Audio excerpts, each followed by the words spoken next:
Hello, beautiful people, and welcome back to In the Pocket with Susie, where it's this tiny little space on the internet where you come in for a little bit of support and where we dig a little bit deeper in who we are so that we could show up a little bit better in the world.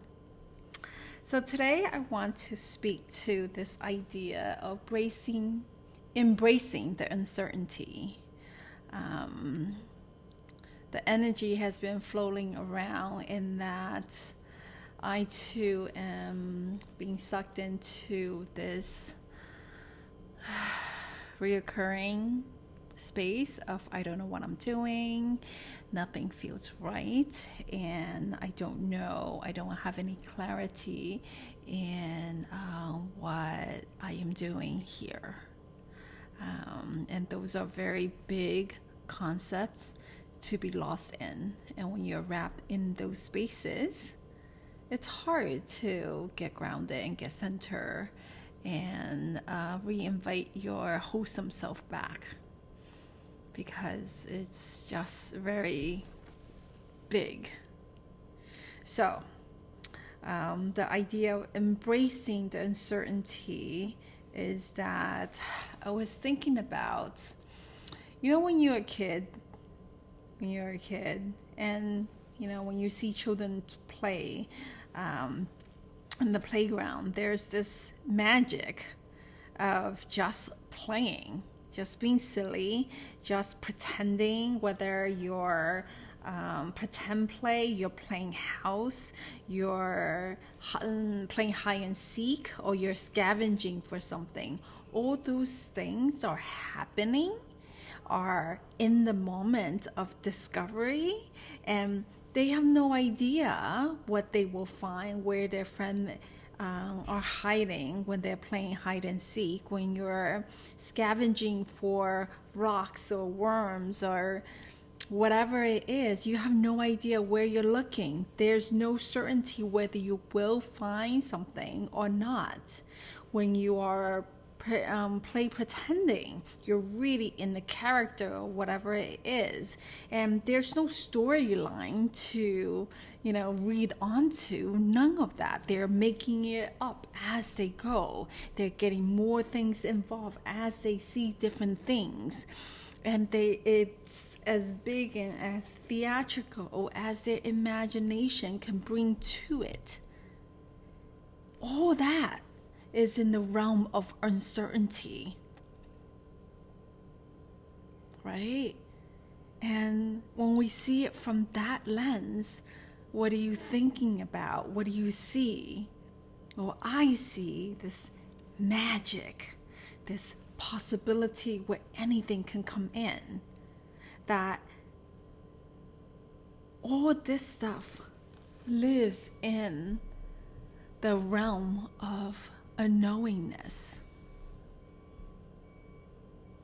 Yet somehow we are trapped into this tiny, tiny little space of stuckness and being fearful to take the next step because we don't know what is in front of that step.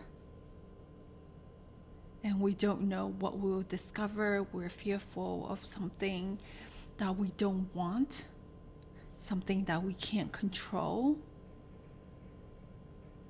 But all those things are ultimately futile, meaning that you can't control them anyway. You can't control what will come, how things will unfold. You can't even control how you will feel of whatever is coming through. Yet we spend all this energy worrying about still what is to come, and the fact that we can't see what is ahead of us.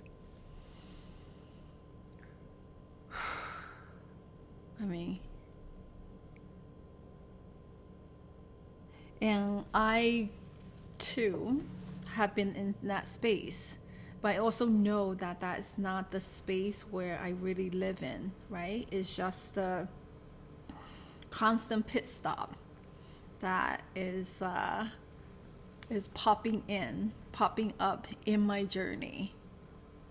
Or I'm taking the same route where there is these checkpoints of confusions and uncertainty that I allowed myself to grab onto and play the role of unknowing and getting confused, which is so not helpful.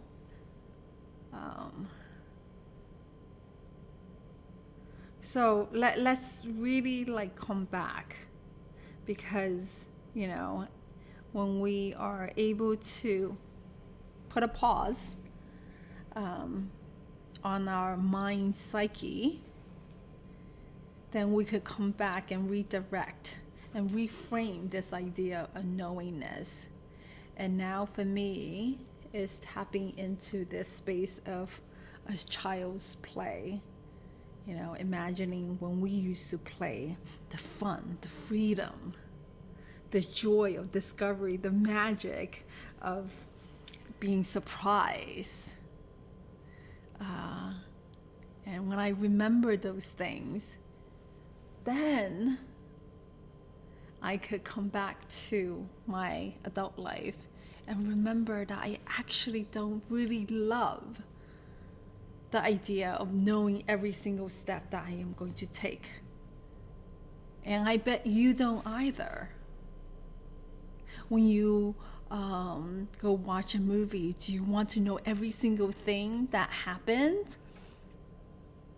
No, we go in because we want to see the adventure. We want to see the love blossom, the climax of whatever, plot is unfolding. And we want to be genuinely feel into the unfolding of the story and how it ends and whatever the drama and the thriller and the action is. We don't actually want to know how a story really ends every step of the way. It's the same reason why when we watch these reruns, or when we're watching the same movie again and again, it gets boring, doesn't it? I know what's going to happen. Next scene and the next scene and whatever dialogue. It could be fun for a while, but eventually it gets really boring.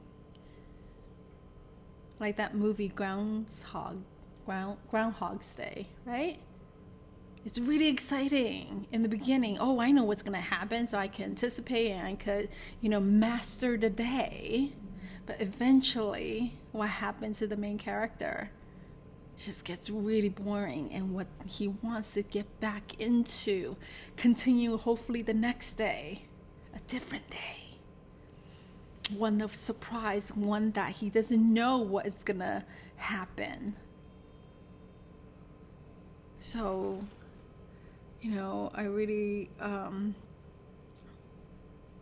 want to invite you to really think about what we really want, or what we actually think we want.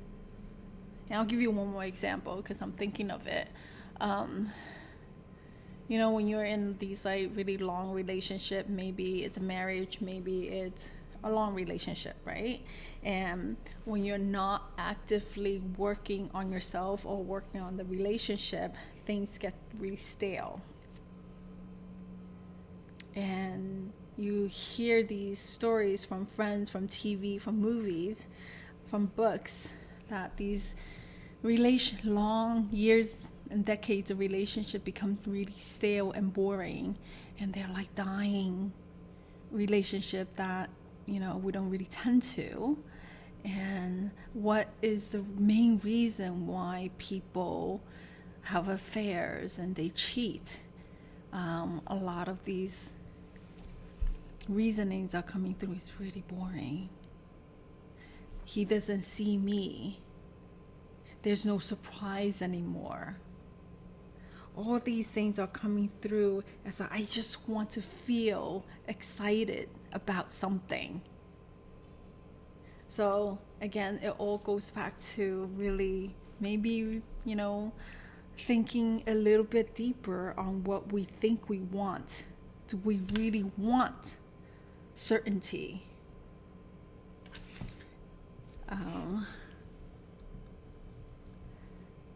maybe not knowing is actually what we want.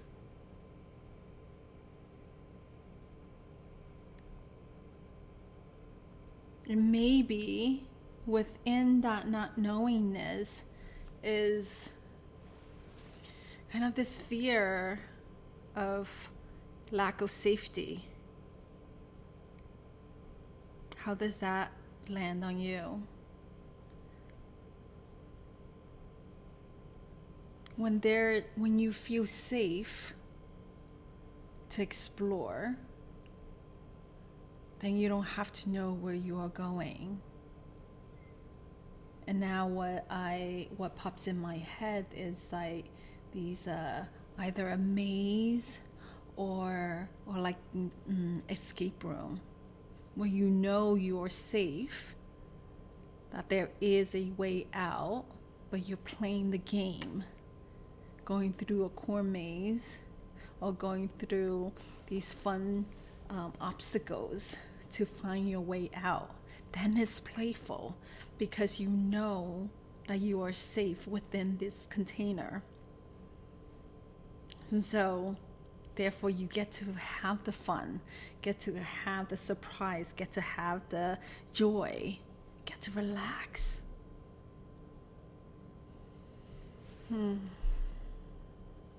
Get to explore, right? So maybe what we can do to help ourselves not feeling stuck into this idea of I'm going through something because I don't know who I am and I don't know where I'm going, and that uncertainty is what feels like I am stuck in this rut.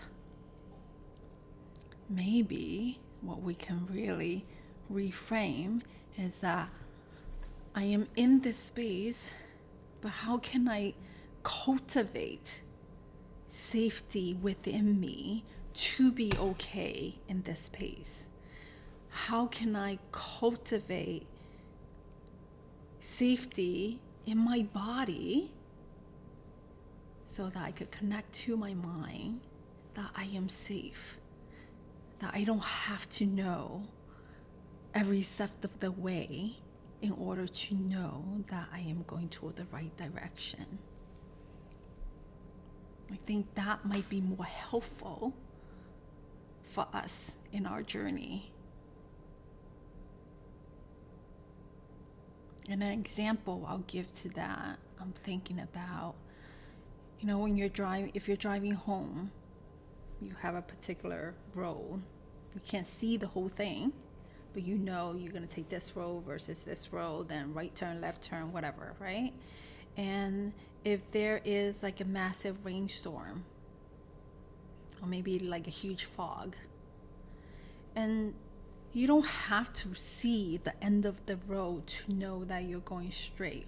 All you need to know is where the headlight projects out, and you can see that there's nothing in front of you, whatever, 10 feet, I don't know how distance, but whatever is right in front of you, if you could get through that, then the headlight will show you the next bit, and you continue on that. So whether it's a big storm or fog, as long as you can see the next step, you could eventually find home, get to wherever you need to get to.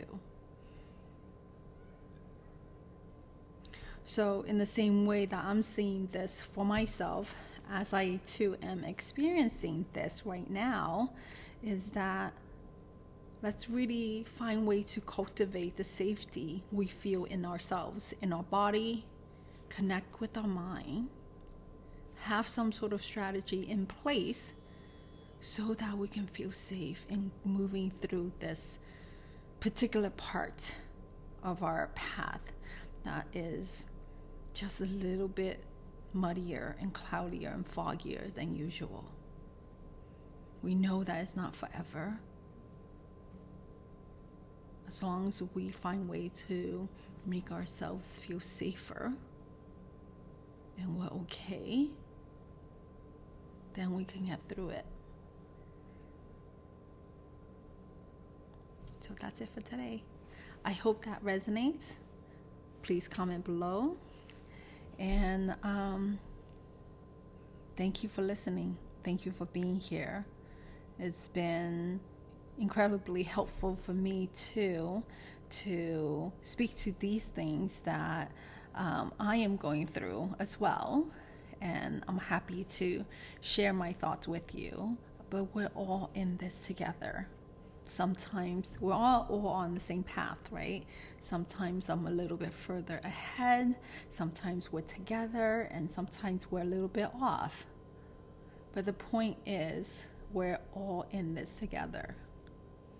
So, send you lots of love.